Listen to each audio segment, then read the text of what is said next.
Welcome back, everyone. Pockets here with another Magic the Gathering collector booster pack opening. Starting a new collector box. Finally, this time for March of the Machine. See if we can get exciting packs. It looks like there's a lot of interesting things in here. I'm not entirely sure what we're going to get. As usual, these first few videos are going to take an extra couple of minutes as I haven't seen many of these cards in person. And yeah, so we're going to go from there. Also, just a note, I have changed some of my setup a little bit. So I've got a bit of new audio equipment, so hopefully everything sounds good. All my testing seemed to go okay. But if there's anything weird, we'll try to catch them as we go between videos here. But let's get on to this first pack. Come on out, don't damage the cards. And we'll see what this first pack looks like. Rexing an incubator token on the back, that'll be good, because I did buy the Brimaz Precon. It's a lot of fun. We'll talk about that in a future video, probably. Rouse Reinforcements.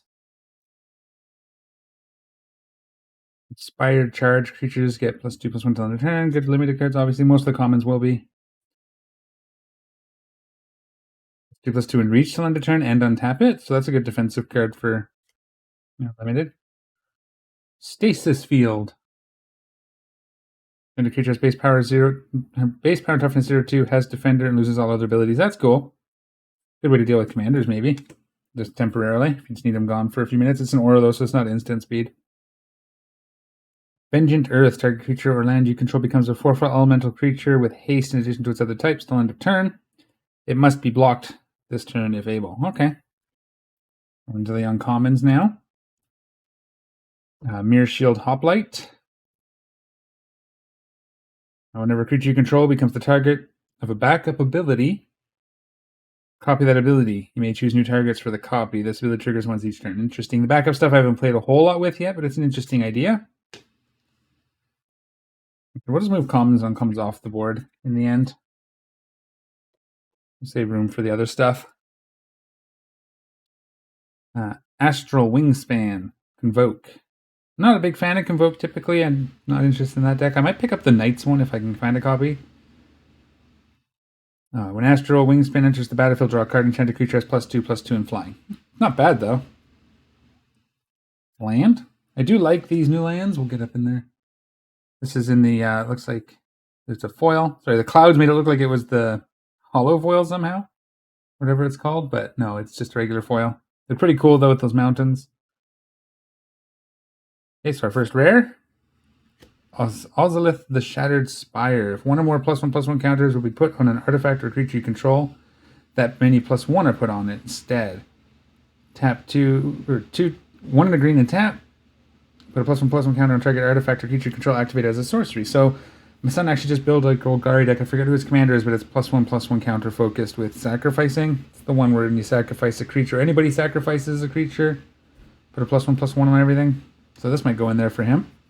That'll work. Legendary Artifact. Another rare. We got Hidetsugu, and Carry.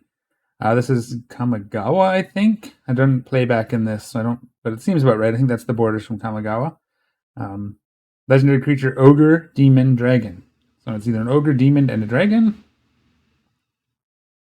Flying when H&K enters the battlefield, draw 3 cards, then put 2 cards from your hand on top of your library in any order. So kind of a brainstorm built on it. That's kind of cool. When Hitsuko and Carry dies, exile the top card of your library. If target opponent loses life equal to its mana value. If it's an instance or sorcery, you may cast it with paying its mana cost. That's quite interesting. Find a way to like kill and return these over and over, and you can stack your deck. That's kind of neat. Yeah, I like that. Could make a fun like ninja style deck. That's just a rare. We'll put it here. Commander rare, Schema Thief. Standard extended art. Flying, combat damage, create a token that's a copy of target artifact that player controls. That's kind of neat. We'll put the commander ones next to it. We'll leave room for mythic rares over here. And special stuff. This is the etched foil. Dominaria, it looks like, maybe? Quend Pride of Amareth. Legendary creature, human knight with double strike. Creatures you control with first strike have double strike. Oh, so it gives all your first strikers double strike. That's kind of neat, actually. Might be an interesting thing to put in my soldier deck, even though it's not a soldier, because I do have lots of ways of giving first strike. That's a special uncommon, so we'll just kind of stick it off to the side. Volakut, Keeper of the Flame. This is that etched foil. This is what I thought that one was. It's like a nice, soft foiling. I like it. Beginning of combat on your turn for each aura and equipment attached. Yeah, you've seen this before. Full art foil. Voldaren Thrillseeker. 2 in a red for a 1/1 with backup. 1, sacrifice this creature, deals damage equal to its pattern of creature. So backup was kind of cool. You know, backup 2. That's alright. Put that here. There's, ooh, Goreclaw. I need this. Maybe goes in my Rurik deck. This needs to be turned off. It's really annoying me. My headphones are speaking to me. Creature spells you cast power 4 or greater cost 2 less to cast. Whenever Goreclaw, Terror of Calcisma, attacks each creature you control with power 4 or greater gets +1/+1/+1 and trampled in a turn. Yeah, this goes straight into my Rurik deck unless I, build a mono green, which is also something I'm thinking of doing. I don't know what this is. T. Oh, the token. Right. Obviously, the token. I will need those. Alright, so that's pack number 1. Not bad. Interesting stuff. I like that Goreclaw with the nice finish. Let's see if we can't open this next pack here. This is actually not too bad so far. There's these made in the USA printing, which is typical. Garbage can just go there. I'll pick it up later. Ren's Resolve. Exile the top 2 cards of your library until the turn you may play those cards. Yeah, pretty typical red draw type stuff. Oh, there's a rare here I put. Whoopsie. That goes here. I think these ones are the universes. Yeah, and these are the actual set. So we'll separate those out too. Whoopsie. Yeah, I don't know enough about the set to be able to set up a sort of sorting scheme for it. So, but yeah, I think those are the multiverse legends with that symbol. Converter Beast, Phyrexian Beast. Enters the battlefield, incubate 5 for 4 mana. 5. It's not terrible. Can't use it in my Rimaz deck, but that's okay. Disturbing Conversion. Okay. So you mill and then you get +X/+0 to a creature for. That's okay in a blue deck, I suppose. Sigiled Sentinel, backup and vigilance for 3 mana 2/2. And that gives whatever creature you put the +1/+1 counter can also get vigilance. Alright. Serpent Blade Assailant, backup and Death Touch. And that seems very. That'd be limited cards for sure.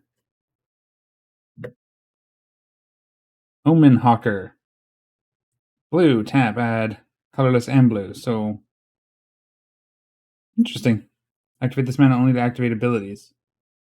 Kind of a weird. Oh, no, that's alright. It's a mana dork. You get 2 mana out of it, so that's not bad.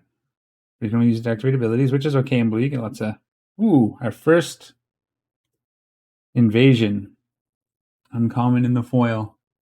Not sure what I think of these. I haven't had a chance to sit down and really look at it. This one doesn't go in any of the decks I play. Well, it might go in my dragon deck, but let's see. Invasion of Kylum. When a siege enters, choose an opponent to protect it. You and others can attack it. When it's defeated, exile it and cast it.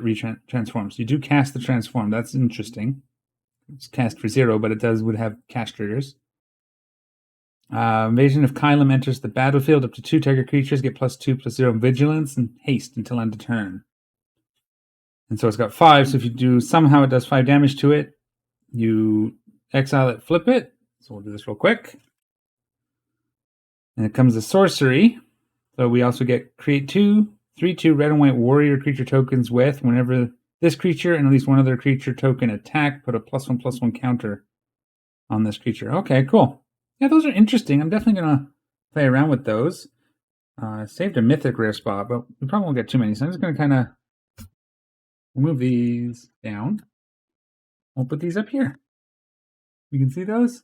Yeah, that's good. That's all in frame. I want my tape. I think my camera shifted. A little bit, yeah. Okay. Mountain. Boonbringer Valkyrie. This is a backup angel. Yeah. Flying, first strike, and lifelink. That's not bad. Put a +1/+1 counter, flying, first strike, and lifelink on another creature. Especially if it's got lots of angels. I could see that playing in like some sort of angel deck. Someone wants to build one, so maybe he'll take that. Ooh. So this is... I don't remember what set this is. This border. Kaladesh? No. Maybe. Again, I don't know, so we'll figure it out. You guys can let me know in the comments what border this Beryl and Kari Zev is. 1 blue-red. I am looking to build a Izzet deck at some point, so maybe this will be them. First Strike and Menace. So it's 3 mana for a 2 for First Strike Menace. Whenever you cast your first instance or sorcery spell each turn, you may cast a spell of lesser mana value that shares a card type with it from your hand without paying its mana cost. If you don't, create First Mate. First Mate. Ragavan. Legendary 2/1 red monkey creature token with, and it gains haste till end of turn. Interesting little spell slinger deck. Maybe some storm count. That's alright. That was no, that's from there. Okay, maybe that is this borders. That's weird. It's got this symbol. Oh, that's the team ups, of course. It's the special border for the team ups. So that's wherever they're from, that's their border. Got it. A rare commander card. Voldalian Wave Knight. 4 mana, 2 white-blue for a 3/3 Merfolk Knight. Whenever you draw a card, put a +1/+1 on each other Merfolk and or Knight you control. So it can be one of Knights or a Merfolk deck. Cool, because it kind of lords for both. And Voil Gargle, Glutton of Urborg. Just a 9/3 for 5. I love this card. That's great. I mean, it doesn't do much, but that's great. I like that. Sweet. I'm going to put that over here. Oh, and then the normal art version of it. It's foil? Yeah, where the frame is foily, but or shiny. It's not even foil, it's shiny. Cool. 2 of those. Omnath, Locust of All. Well, there's trouble. The son's been bugging me that if I get this, I have to let him build this deck because he loves Omnath. Now I have to decide what I want to do. Omnath, Locust of All. He finally got his 5th color, Phyrexian Black. So, Wooburg with Phyrexian Black. For a 4/4, if you would lose unspent mana, that mana becomes black instead. That's just period? Can't imagine you save it up over turns, but... At the beginning of your pre-combat main phase, look at the top card of your library. You may reveal that card if it has 3 or more colored mana symbols in its mana cost. If you do, add 3 mana of any combinations of its colors and put it into your hand. If you don't reveal it, put it into your hand. Oh, okay, so either... That's cool. It's actually not bad at all. I can think of some weird things you can do with that. Sweet. So, foil Omnath, Locust of All. Who's this? Kenrith the Returned King Showcase. Oh yeah, that's right. I know him. That's a really cool art. That's a really nice card. Don't make me build a Kenrith deck. I already had 2 copies, but this one's really pretty. Cool, that's a mythic too. And then our token. Yeah, see, not quite enough room for the mythic there. I'm going to move the pack off screen. Slide everything over it here. So I do want to keep the mythics separate, just to keep track of how many we get. Alright. And then we'll move to the 3rd pack. How's that look on screen? Everything's in frame? That'll work. Alright, well, this has been an interesting box so far. There's so much going on, I don't even know. Like... Yeah, mostly I'm just going to look for things that either want me to build decks or go into decks I already have. Oh, come on. So there's our token. Marauding Dreadship. Red vehicle in the vehicle foil. Haste. Marauding Dreadship enters the battlefield. Incubate 2. I do have an Incubate deck. Doesn't fit in it. Corrupted Conviction. Black. At its initial cost to cast this spell, sacrifice a creature, draw 2 cards. I could put that in my Brimaz deck as a sacrifice sub-theme that I put into it. Or focused a little more on than what the base deck did.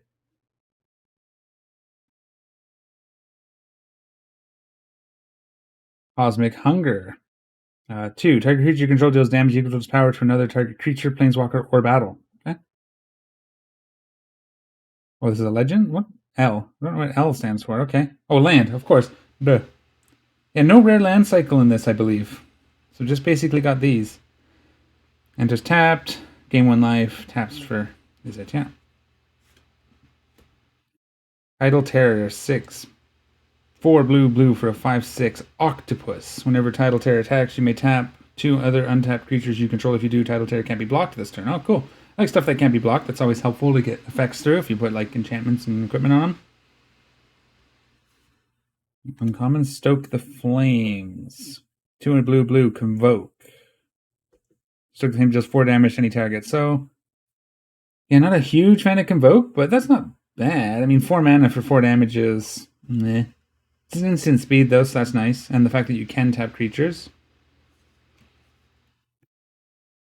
Nezumi Freewheeler, Rat Samurai. 3/3 Menace. Freewheeler enters the battlefield. Player mills 3 cards. And then oh yeah, this is one of the new where it's on one side and then Phyrexian on the other, right? So let's get that flip. So we can flip it for 5 colorless and a Phyrexian white, transform as a sorcery. And he flips to hideous Flesh Wheeler. I can't say words today. Phyrexian Rat. But what colors is he? White, black, right? That's what the little circle is. Menace. When this creature transforms into his Flesh Wheeler, put target permanent card with a mana value 2 or less from a graveyard onto the battlefield under your control. You can steal a Soul Ring if they get it. That's kind of neat. That's an uncommon. And then our planes. Oh, look at that one. Crazy. Plane's a little dark, actually.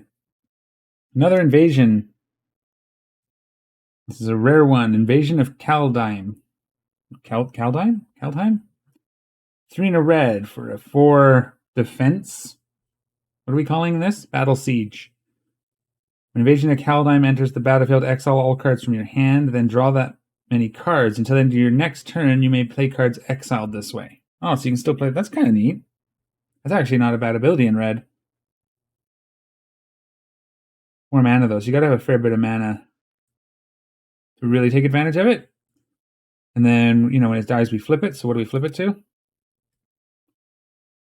Fire of the World Tree. Red enchantment. Discard a land card. Part of the World Tree deals 2 damage to any target. Whenever you discard a land card, exile the top card of your library, you may play it this turn. That's not bad, actually. I could see some use for that.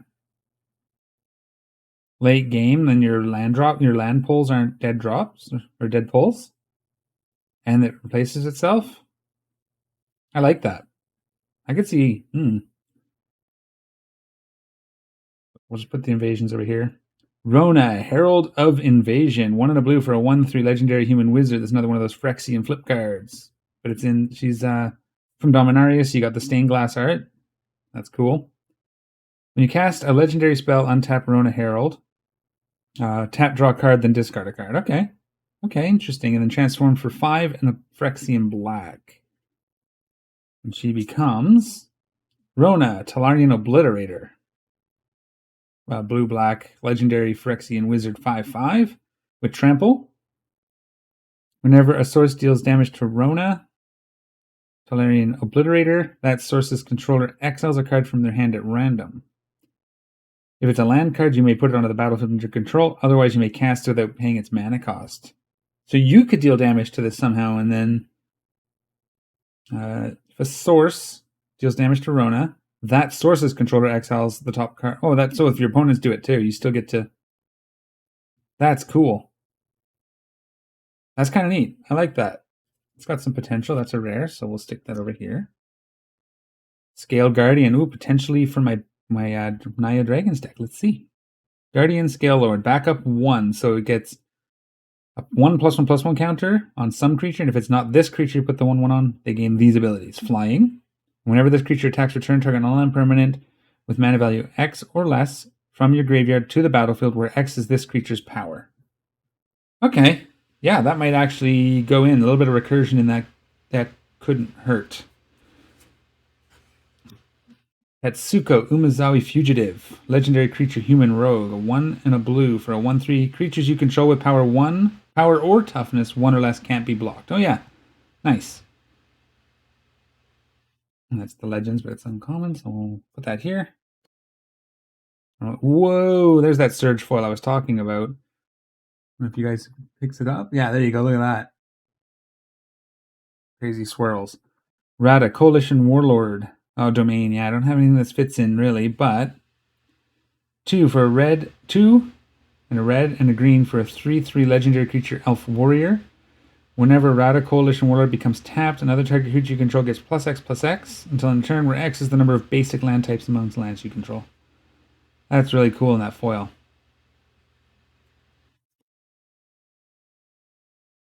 Oh yeah, Mark, the commander mythic. This is the alternate commander in the deck I bought. So it's Moira and Tashar. 3 white and a black for a 4/5 flying. Whenever you cast a historic spell, return target non-land permanent card from your graveyard to the battlefield. It gains haste. Exile it at the beginning of the next end step. If it leave the battlefield, exile it instead of putting it anywhere else. So like a bit of like recursion. This is much more recursion theme, but yeah, cool. That's a mythic, so we'll keep it. Arixmethes. Slumbering Isle. I had actually thought about building this deck once a long time ago. I never did. Now I have one. So 2 and a green and a blue for a 12/12 legendary creature Kraken. Arixmethes Slumbering Isle enters the battlefield tapped with 5 slumber counters on it. As long as Arixmethes has a slumber counter on it, it's a land and not a creature. You cast a spell to remove a Slumbering Isle or a slumber counter from it. And then you can tap it for a green and a blue. The idea being you put this guy out, cast a bunch of spells, and then you have a really cheap 12/12 that you can do stuff with. And then our token, yeah. That goes here. Lots of these, unless I got it wrong, there are lots of these. Oh no, I see. That goes here. That's much better. Okay. Yeah, so that's not bad. That's my first 3 packs. Again, a little bit fumbly. The first time I've opened these, so I didn't really know what to expect and what to leave room for. But hopefully you guys enjoyed looking at that. Let me know what you think of the actual cards I pulled, if there's anything super good in here. And I know Kenrith is a popular commander. I'm interested in this Hitsugu and Kiari. Rona looks interesting and fun. Yeah, lots of good stuff here. Obviously the Omnath can be a popular card. All right. Well, that's it for this video. We'll get and that's it for this video. Thank you guys for watching. Again, let me know what you guys think in the comment section down below. And if you liked it, give me a thumbs up and consider subscribing. Take care. We'll see y'all next time. I am out of here.